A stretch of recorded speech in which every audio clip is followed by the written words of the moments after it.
So my xScreen from UPspec Gaming's arrived. I just wanted to give a quick demo of how cool this thing looks because it's absolutely amazing.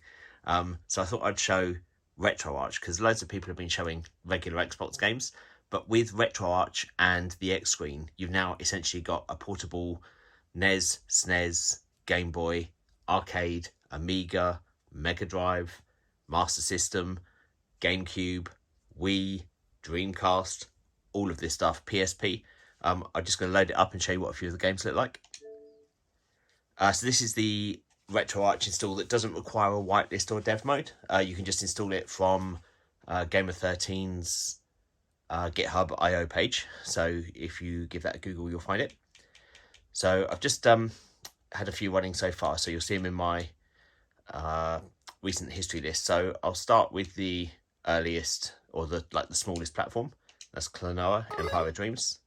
So it automatically saves your position and resumes it.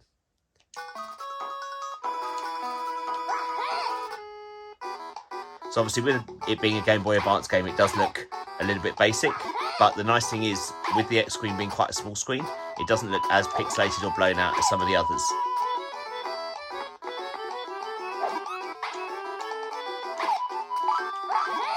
If you haven't played Klonoa, it is an amazing game on the GBA. It's absolutely fantastic.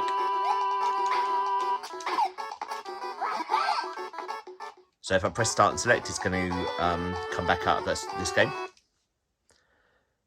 And what we can do is I will load up, I didn't bother with any NES games, but let's load up a SNES game now. Again, it will automatically restore the save state. So I've just started Zelda here on the SNES. If you can see a flickering in the recording, it's just a refresh rate difference between the screen and the recorded video. I don't know if that's going to show up or not. So you can see the Series S can run all the way up to Wii at 60 FPS with no problems, no hitches, nothing along those lines at all. Again, it looks fantastic. It's just the right screen size for retro gaming, I think. Obviously, you all know where we're going, to the castle, to the secret exit or entrance. It will take us down into the dungeons. But I'm going to leave the game there, press start and select, and we'll try the next one. Okay, so let's go look at Sonic the Hedgehog 2 on the Mega Drive. Or Genesis, if you're that way inclined. Again, really nice. There's no like ghosting on the panel. Looks really sharp and just looks amazing. Really, the thought of being able to play this on the train. It just requires the one sort of figure-8 style power plug. It doesn't need any extra power. It gets all of its power from the USB port of the console. So as you can see, runs really smooth. Now we're starting to get to like the slightly better stuff. So let's load up Mario 64. So this is obviously N64. It looks a little bit jerky. That's because the game does run at 30 FPS. It wasn't a 60 FPS game.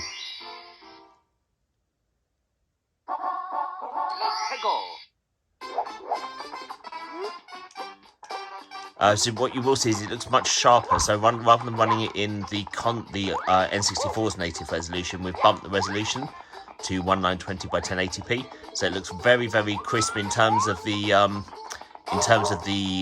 polygon resolution. Obviously, texture resolution doesn't change, so still pretty blurry.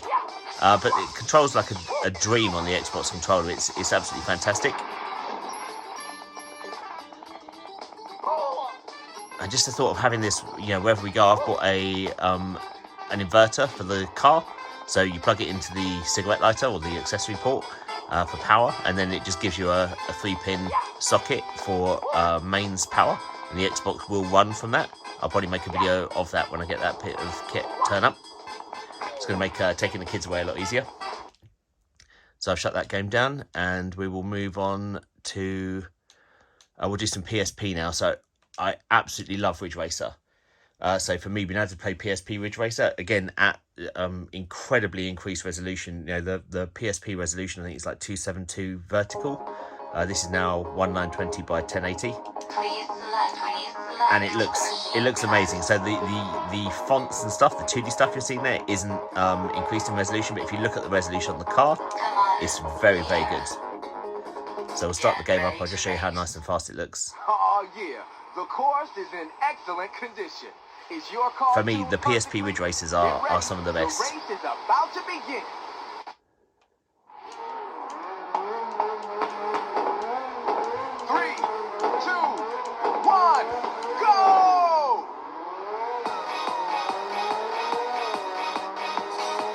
Laps to go.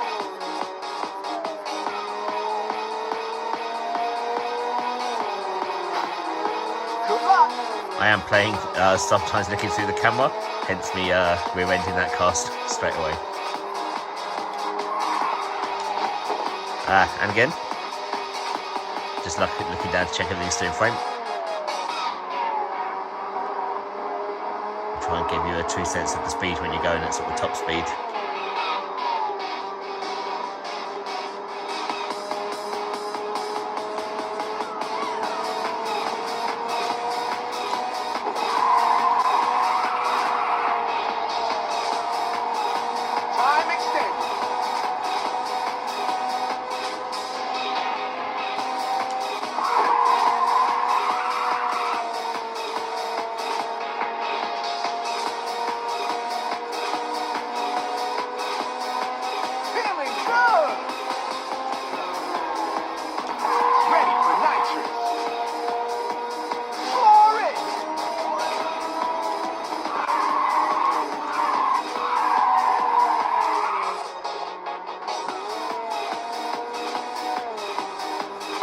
So I'll quit back there and we'll load up what I think just is the most impressive thing that the Series S can do, which is Wii emulation.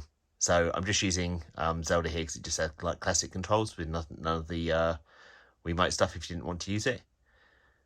So it does take a little while to load. These are just running off an SSD, an external SSD, because I normally use all these ROMs on my Series X.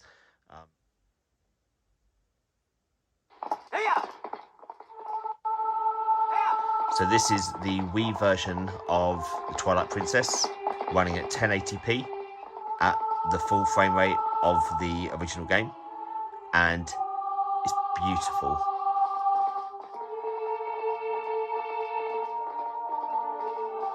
It blows me away that the Series S can do this.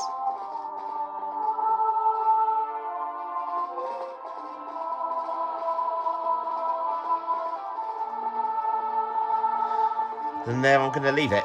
It's I'll just very quickly go through some of the other games that we do emulate in the playlist. So we've got all the thumbnails loaded as well. Looks really nice. You can set it's Game Boy Advance. We've got GameCube. Don't have thumbnails for all of them, but for the majority. N64. Sometimes for the more recent consoles, I just put on the ROMs I like. For the older consoles, I tend to do the complete ROM set. Scraping can take a little while, but it's not too bad. So we've got NES, SNES, Wii. That's 32X. I never had one. I don't play many 32X games, but I've got a few. Dreamcast. The Dreamcast emulator can be a bit touch and go, but it mainly works. Genesis as well, or Mega Drive, sorry. And then we've got different types of PSP, depending whether it was a digital game or a UMD ROM rip. It does. I do have Amiga ROMs as well, but I've not got them installed at the moment. Amiga works perfectly with I think it's the WHD format. You don't have to faff around with anything. The game just loads up, and the controller's set up. The screen looks really nice. It's fantastic. So that's my sort of preview, or not preview, but show of the xScreen on the Xbox Series S. Bye.